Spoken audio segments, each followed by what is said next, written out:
Hello दोस्तों, स्वागत है आपका हमारी इस नई वीडियो में। आप देख रहे हैं आपका अपना यूट्यूब चैनल अप्रेंटिसशिप गाइड, जिसमें है ऑल अबाउट अप्रेंटिसशिप ट्रेनिंग।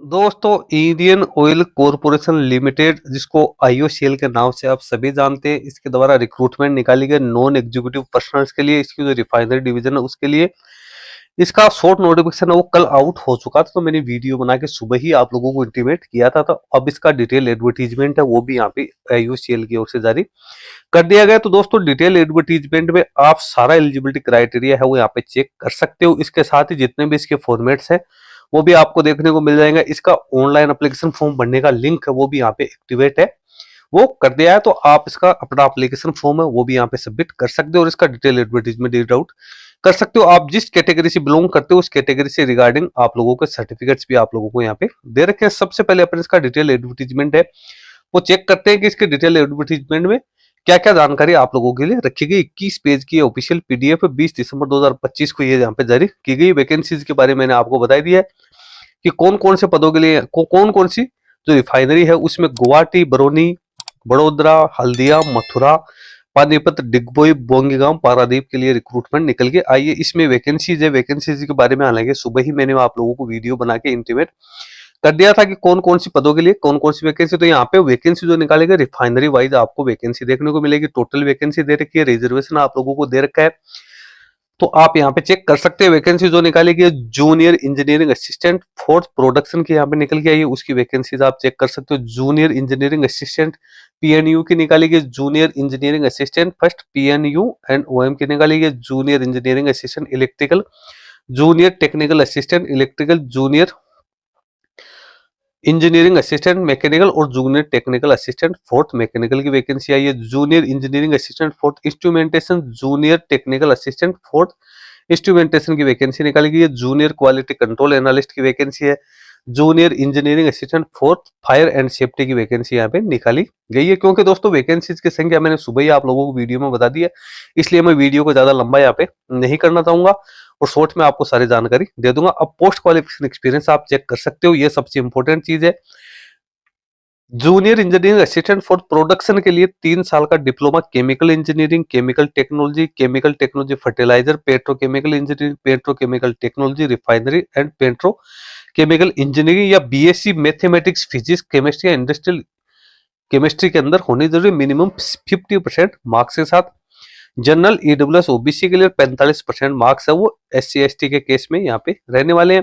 फिर जूनियर इंजीनियरिंग असिस्टेंट पीएनयू की बात करें तो इसमें भी 3 साल का डिप्लोमा वेरियस डिसिप्लिन के अंदर मांगा गया या बीएससी की क्वालिफिकेशन है वो यहाँ पे मांगी। इसके साथ ही बॉयलर कम्पिटेंसी सर्टिफिकेट है सेकंड क्लास का, वो भी होना जरूरी है।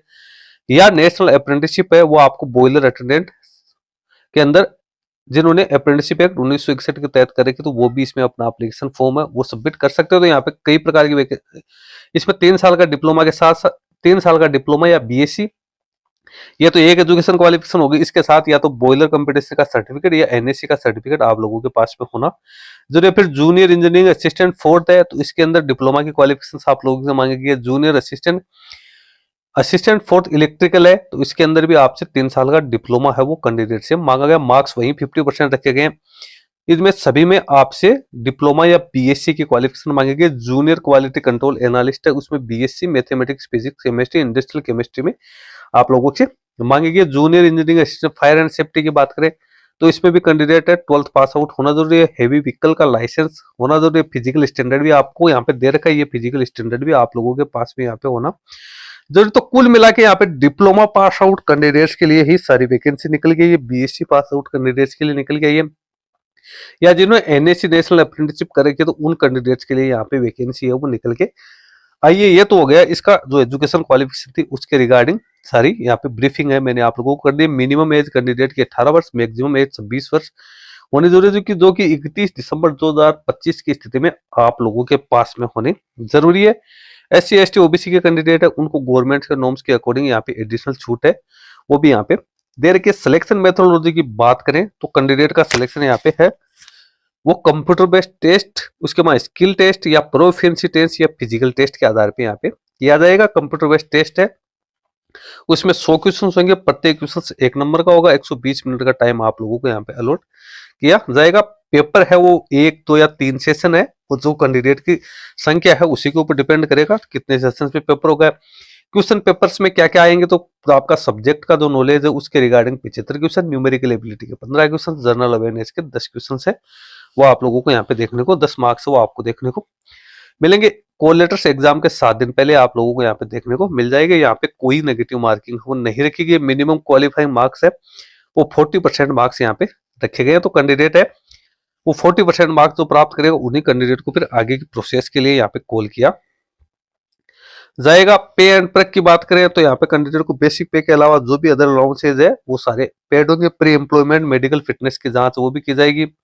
वुमेन्स के लिए कौन कौन सी अपॉर्चुनिटी निकाली गई है वो भी आप देख सकते हो। तो कुछ पद है जिसके लिए वुमेन से एप्लीकेशन फॉर्म सबमिट कर सकते हैं। इसमें इलेक्ट्रिकल, मैकेनिकल और इंस्ट्रूमेंटेशन है, उसके लिए फीमेल से वो भी यहाँ पे अपना एप्लीकेशन फॉर्म है वो सबमिट कर पाएगी। एप्लीकेशन फॉर्म्स ऑनलाइन मोड में भरा जाएगा, जो कि 20/12/2025 से लेकर 9 जनवरी 2020 तक आपको इसके ऑफिशियल वेबसाइट के माध्यम से फिलअप करना है, जिसके बारे में आपको डिटेल्स यहाँ पे दे रखी है। किस प्रकार से आपको अपना एप्लीकेशन फॉर्म है वो सबमिट करना है, उसके बारे में सारे डॉक्यूमेंट्स की डिटेल्स भी आप लोगों को यहाँ पे दे रखी है। किसी भी प्रकार की क्वेरी के लिए आपको यहाँ पे कॉन्टेक्ट डिटेल दे रखी है। डेट ऑफ जो एक्टिविटीज है वो भी आप लोगों को यहाँ पे दे रखी है, जो कि मैंने सुबह भी आपको एक्टिविटीज है वो सुबह भी मैंने आप लोगों को यहाँ पे बता दी थी कि कब तक आप इसका एप्लीकेशन फॉर्म है वो फिलअप कर सकते हो, किस प्रकार से आप अपना एप्लीकेशन फॉर्म है वो सबमिट कर सकते हो। फी का पेमेंट है वो आपको ऑनलाइन मोड में ही यहाँ पे करता है। ऑनलाइन मोड में फी का पेमेंट करने के बाद में आपको इसका प्रिंट आउट है वो निकाल के अपने पास रखना है, जिसकी डिटेल्स भी आप लोगों को यहाँ पे दे रखी है। आप क्रेडिट कार्ड, डेबिट कार्ड से अपने फी का पेमेंट है वो यहाँ पे कर सकते हैं। अब आपको एप्लीकेशन फॉर्म भरने के लिए इसकी ऑफिशियल वेबसाइट पे दे रखा है click here to apply online, इसके ऊपर क्लिक करना है। इस पर क्लिक करोगे तो यहाँ पे नया पेज ओपन हो जाएगा। आईबीपीएस की ऑफिशियल वेबसाइट के माध्यम से आपको यहाँ पे अपना एप्लीकेशन फॉर्म है वो सबमिट करना है। सबसे पहले जो नए कैंडिडेट्स है उनको अपना रजिस्ट्रेशन करना है।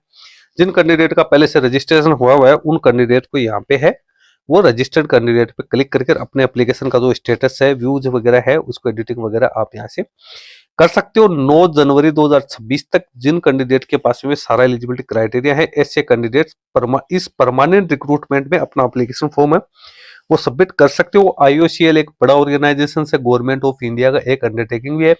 इसमें नौकरी लगना आप लोगों के सपने को साकार करने के बराबर रहेगी। दोस्तों इसके बारे में सभी अपडेट्स है मैंने आप लोगों को बता दी है। ज्यादा जानकारी के लिए आप इसके ऑफिशियल नोटिफिकेशन को पूरा रीड आउट करें, उसके बाद में ही आपको इसमें अपना एप्लीकेशन फॉर्म है वो सबमिट करना है। इस वीडियो में इतना ही। वीडियो यदि आपको अच्छा लगा तो इसको लाइक शेयर करना। कोई क्वेरी या क्वेश्चन है तो दोस्तों आप हमें कमेंट करके भी बता सकते हो। धन्यवाद एंड बाय बाय।